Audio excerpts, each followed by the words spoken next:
Many Israelis thank President Trump for moving the U.S. Embassy to Jerusalem, recognizing Israeli sovereignty over the Golan Heights, and orchestrating the recent agreements between Israel and the United Arab Emirates and Bahrain.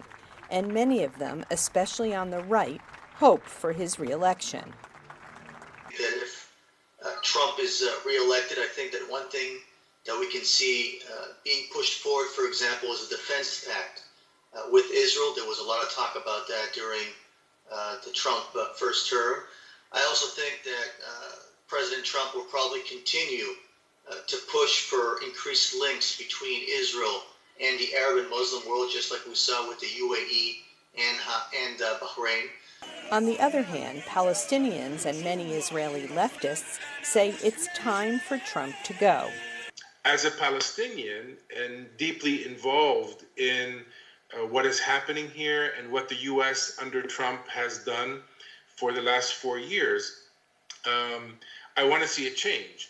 And not because I have so much hope that a Biden presidency will change the tables and put the U.S. on the right track, but I do think the damage will stop. Many Israelis, including Prime Minister Benjamin Netanyahu, strongly oppose the Iran nuclear deal negotiated by U.S. President Barack Obama. They applauded the Trump administration's withdrawal from that deal and worry that Joe Biden could rejoin it. As Obama's vice president, he is associated with the Iran deal and other American Middle East policies that some see as hostile to Israel. Israeli government, the prime minister in particular, and also the Israeli public are very much concerned about a Biden victory. The reasons for this are two. One is his service in the Obama administration. Israeli government and most Israelis consider the Obama's approach and policies toward Iran, the Palestinian-Israeli conflict, and other issues to be a disaster. But other analysts contend that both Democratic and Republican administrations have been generally supportive of Israel. They say a Biden victory could restart the moribund Israeli-Palestinian peace process, which would be in the interest of both sides.